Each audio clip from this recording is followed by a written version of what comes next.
하나님의 말씀 보겠습니다. 갈라디아서 4장 21절에서 31절 말씀입니다.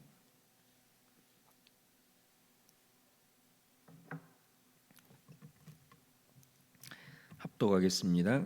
21절에서 31절입니다. 시작.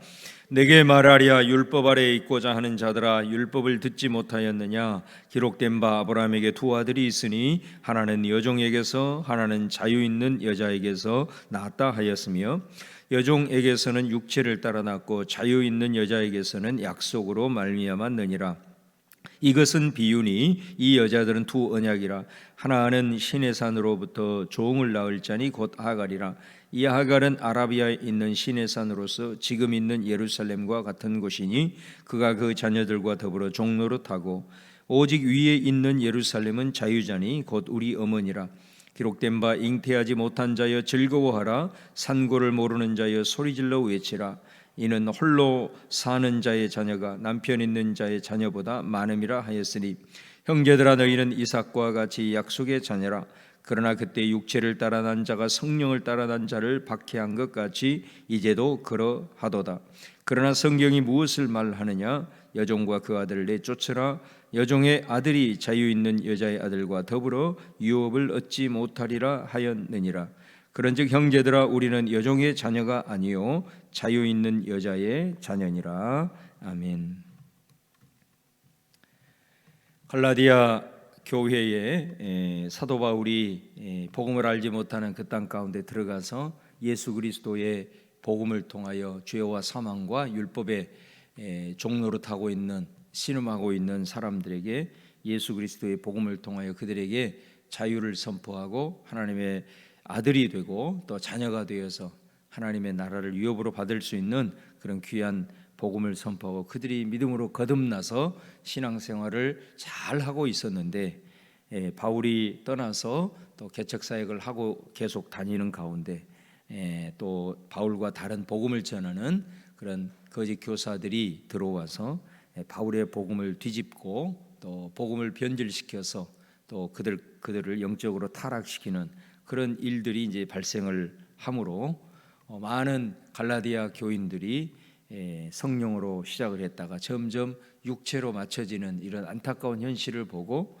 바울이 갈라디아서 말씀을 통해서 아주 강한 어조로 그들을 책망하면서 복음으로 다시 돌아올 것을 계속해서 말씀을 하고 있습니다.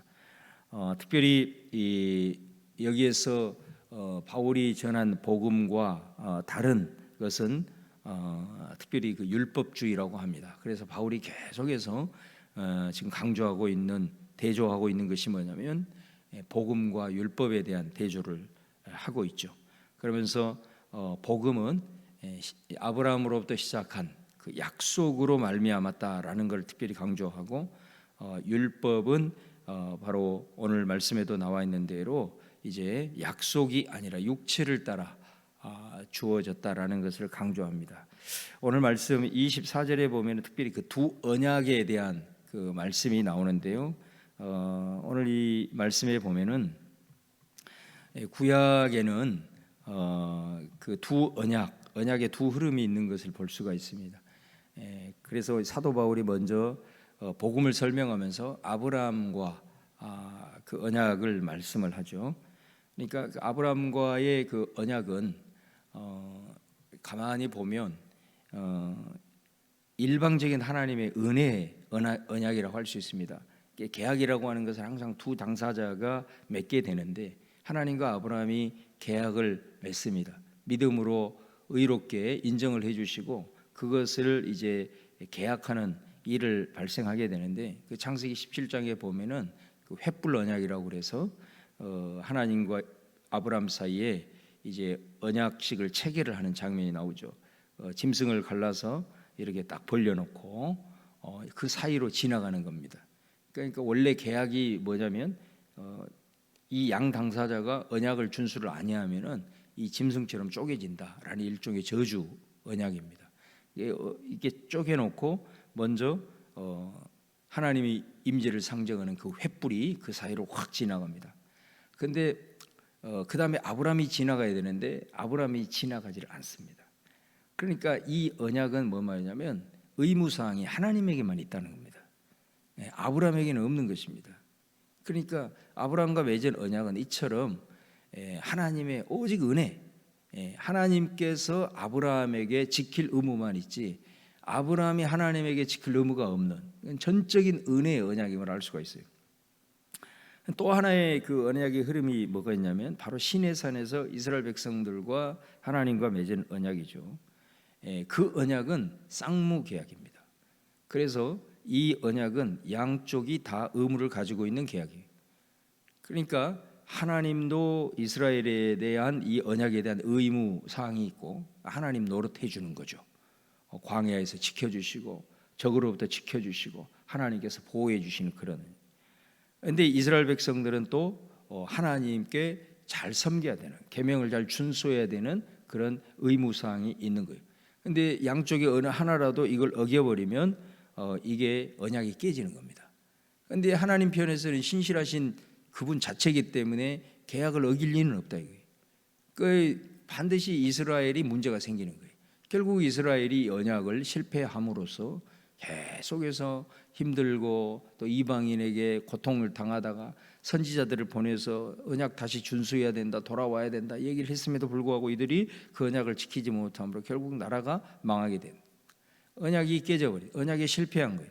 그래서 이제 이 이스라엘 백성들이 시내산 언약, 이 언약이 깨짐으로 말미암아 예레미야라든가 에스겔이라든가 이런 예언자들이 새로운 언약을 예언을 했던 거예요. 그 새로운 언약이 뭐냐? 그게 신약이잖아요. 신약. 그 새로운 언약이 누구로 성취가 됩니까? 예수 그리스도로 성취가 되죠. 그 새 언약의 핵심은 뭐냐면 아브라함과의 언약인 거예요. 다시 말하면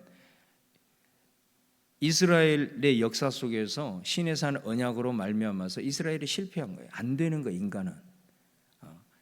그래서 예수 그리스도를 통해서 죄악 가운데 신음하고 있는 우리들에게 뭐를 요구한 게 아니에요. 하나님께서는 이스라엘 백성들이 이미 그건 실패했기 때문에 새 이스라엘인 하나님의 백성은 예수 그리스도께서 죄악 가운데 있는 우리에게 뭘 요구한 게 아니고 그분이 와서 십자가에 자기가 모든 죄를 짊어지고 대신 희생함으로써 언약을 이루신 거죠. 언약을 이루신 거예요. 우리 인간에게 구원을 위해서 다시 언약 백성 안에 들어오라고 하면서 너희들 뭐 계명 준수해라, 율법을 지켜라 이렇게 하지 않으셨던 거죠. 그냥 하나님께서 일방적으로 은혜를 주셔가지고 마치 아브라함의 그 언약 맺어놓고 의무상은 마치 하나님에게만 있는 것처럼 그렇게 해서 예수 그리스도를 통해서 아브라함의 그 언약이 다시 세워짐으로 말미암아서 이제 복음이 우리에게 주어졌다. 그 예수를 통해서 모든 것을 다 이루셨다. 그래 너희들은 이 은혜 자리로 와라. 은혜 자리로 와라. 그러니까 우리에게 뭘 요구한 게 아니라 이미 예수를 통해서 이루어놓은 이 축복의 자리, 구원의 자리, 생명의 자리로 너희들이 와라. 이렇게 초청을 하신 거단 말이에요. 그 복음에 우리가 반응하고 감사함으로 받아서 예수 그리스도를 믿게 된. 그렇다고 그럼 우리가 그럼 율법하고는 상관없냐? 그게 아니에요. 이 뭐냐 하면은 율법을 우리가 잘 지켜야죠. 또 율법은 말씀이니까 하나님께서 우리에게 주신 말씀을 잘 순종하고 나가야 되겠죠. 중요한 건 뭐냐면 우리가 율법을 지키고 계명을 지키고 순종하는 것은 하나님께서 우리에게 일방적으로 베풀어 주신 은혜에 대한 감격으로서 항상 지키는 거예요. 이것을 가지고 또 다른 조건을 걸고 이것을 해야만 내가 뭐 구원을 얻고 이거를 해야만 내가 하나님 앞에 뭘 또 얻고 이런 식으로 우리가 신앙생활을 계속해서 하다 보면 나도 모르는 사이에 성령으로 시작했다가 점점 또 율법으로 가는 거예요. 그러니까 우리가 신앙생활을 한다라는 것은 어찌하든 내가 나의 나됨이 뭐냐, 내가 지금 이 자리에 있는 것이 뭐냐, 내가 여기까지 온 것이 뭐냐, 하나님께서 베풀어 주시는 십자가를 통해서 베풀어 주시는 그 은혜. 그래서 내가 하나님을 향해서 헌신하고 주님의 몸된 교회를 헌신하고 가정을 위해 헌신하고 영혼들을 위해 헌신하는 모든 일들은 바로 그 은혜에 대한 반응으로 나오는 거예요. 이게 아주 중요한 거예요. 우리가 예수님이 바울이 율법 아무것도 필요 없으니까 던져버려라, 그게 아니고 우리는 구약의 백성들보다도 더 철저하게 지킬 수도 있게 됩니다. 그거는 뭐냐면 은혜에 대한 깨달음이, 은혜에 대한 체험이, 그래 나의 나됨이 하나님의 은혜다, 이거를 알아야 그것에 대한 반응으로 나오는, 내가 이것을 지키면 하나님께서 이거 해주시겠지, 이거 해주시면 이렇게 해주시겠지, 그것이 아니라 하나님께서 내게 이런 은혜를 주셨으니 내가 조금이라도 그 은혜에 보답하리라 하게 되면 거기에는 어떤 조건이 있는 게 아니라 너무 감사해서 그냥 자원함으로 나오는 거죠. 그래서 하나님의 말씀을 지키려고 성령 의지하면서 더 의지하면서 나아가는 이런 패턴이 돼야 된다는 거예요. 바울이 계속해서 갈라디아서를 통해서 얘기를 하는 것이 우리하고는 상관이 없는 게 아니에요. 우리도 신앙생활 하다 보면 어느 순간에 이렇게 가버릴 수가 있다는 거예요. 그거를 보고 오늘 정신을 차리라, 그런 메시지인 거죠. 그래서 오늘 이제 그 바울이 그런 얘기를 하잖아요. 아브라함에게 이제 유대인들이, 이 율법주의자들이 자기는 계속해서 율법을 지켜야 구원을 얻는다고 갈라디아 교인들을 미혹하면서, 그러면서도 자기네들이 아브라함의 후손이라는 걸 막 계속해서 강조를 하고 있는 거지. 그래서 이제 오늘 말씀에 보면은 이 아브라함을 통해서 그들이 얼마나 잘못된 생각을 갖고 있는가를 다시 깨우치는 거예요. 아브라함에게는 두 아들이 있는데 하나는 여종 하갈에게서 난 거고, 하나는 사라에게서 난 약속의 자녀다. 그런데 오늘 말씀에 보면은 이 하갈은 종이잖아요. 종이고, 또 이 하갈은 하나님이 원래 이스라엘 그 아브라함에게 아들을 주겠다고 약속을 했잖아요. 약속을 했는데 그 약속이 아브라함 입장에서는 늦어지니까 인간적으로 계획한 거야. 이게 철저하게 인간적으로 하갈을 취한 거예요. 인간적인 방법으로 해보겠다는 거지. 이게 율법이잖아요. 내 업적으로, 내 공로로 뭔가를 할 수 있을 것이다. 이거 이렇게 하면 하나님도 뭐 하기, 이런 식으로 인간적인 계획과 방법으로 하갈을 해서 난 아들이 이스마엘이다 말이에요. 근데 나중에 어떻게 돼요? 약속의 자녀가 나오죠. 사라를 통해서. 이게 하나님의 약속하신 그 은혜로 불임의 상태에 있다가 그 아브라함이 99세에 하나님께 태를 열어주셔서 이제 이 약속으로 아들이 나왔단 말이에요. 그런데 오늘 이 두 아들을 가지고 해석을 하는 거예요. 이게 뭐라고 해석하냐면 하갈은 종이고, 또 그 종에게서 난 그 이스마엘, 그거를 뭐라고 얘기하냐면 신의 산 언약이다. 그리고 그 지금 너희들 예루살렘, 이렇게 연결을 시키는 거예요. 유대인들이 이 얘기를 들었으면 깜짝 놀랐겠죠. 아니 우리가 아브라함, 이삭의 그 후예로 우리가 하나님의 백성이지, 아니 우리를 하갈로, 바울이 너희들이 그 율법에 사로잡혀 율법으로 구원을 얻고 율법으로 모든 것을 하려고 하는 너희들은 결국은 아브라함의 자손이라고 하지만 약속에 따라 나는 자녀가 아니라 종으로 태어난 그런 것이다. 그게 바로 신의 산이고, 또 지금 너희들이 예루살렘의 너희 모습이다, 이렇게 얘기를 하는 거예요. 그러면 이삭을 따라, 약속을 따라 나온 그것은 뭐냐? 오늘 말씀 26절에 위에 있는 예루살렘이다, 그렇게 얘기를 하죠. 그러니까 지상에 있는 예루살렘은 하갈로 나오는 종의 자녀로 그렇게 얘기를 하고, 그 율법이라 이 말이죠. 그런데 약속의 자녀는 바로 위에 있는 예루살렘이다. 그 위에 있는 하늘의 예루살렘, 이 의미가 아주 심정한 거죠. 결국은 이 아브라함의 자손 이삭을 따라서 통해서 나온 약속의 자녀가 결국 예수 그리스도이기 때문에 위에 있는 그분이 이 땅에 초월적으로 임하셔서 우리에게 은혜를 주셔서 이 모든 일을 해결하시기 때문에 그 약속을 따라 서 있는 것, 그래서 이 모든 것이 하나님의 은혜라고 여기고 그 은혜의 감격에서 늘 하나님을 섬기며 나아가는 바로 그것이 위에 있는 예루살렘이다라고 말씀을 하는 겁니다. 그래서 28절 말씀에 보면 이렇게 이제 해석을 하고 적용을 합니다. 갈라디아 사람들은 너희는 이삭과 같이 약속의 자녀다 이렇게 얘기를 하죠. 약속의 자녀. 그러나 그때의 육체를 따라 난 자가, 여기서 육체를 따라 난 자는 아까도 말씀드린 대로 이스마엘이죠. 성령을 따라 약속을 따라 난 자를 박해했다 그렇게 얘기하죠. 창세기 읽어보면은 이삭이 이제 13살 차이 나잖아요. 이스마엘하고. 이삭이 이제 삐약삐약하고 이제 자라니까 이스마엘이 이삭을 못 살게 굴어요. 괴롭힙니다. 또 어떻습니까? 하갈 보세요. 하갈도 여종이에요. 종, 몸종이라고. 사라의 몸종이야. 그런데 자기가 아브라함의 씨를 받아가지고 이스마엘을 낳으니까 어떻게 합니까? 자기 주인을 무시하기 시작해. 이걸 말하는 거죠. 박해하고. 성경이 뭘 말하느냐? 30절에 여종과 그 아들을 내쫓으라. 여종이 아들이 자유 있는 여자의 아들과 더불어 유업을 먹지 못하더라. 종은 절대로 유업을 받지 못해. 아들만이 상속을 받을 수 있다. 절대 같이 있을 수 없다라는 것을 성경에서 보여주고 있지 않느냐. 너희들 안에 이 약속에 따라 온 예수 그리스도를 통해서 복음으로 너희들이 그 약속받고 복음 받아 그렇게 구원의 은혜를 누렸는데 갑자기 율법을 가지고 와서 이거 지키고 할례도 행하고 이런 방식으로 해서 공로 쌓아서 업적 쌓아서 구원을 이루라고 하는 것은 절대 존립할 수 없다.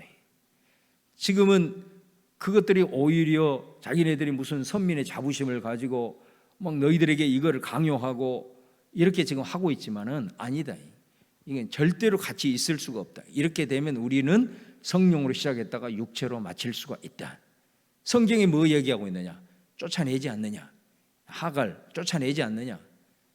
너희들이 그 왜곡된 복음은 반드시 제거해야 된다. 다시 한번 은혜의 복음 아래 굳건히 서야 된다라는 것을 오늘 말씀을 하고 있는 거죠. 우리가 신앙생활을 하면서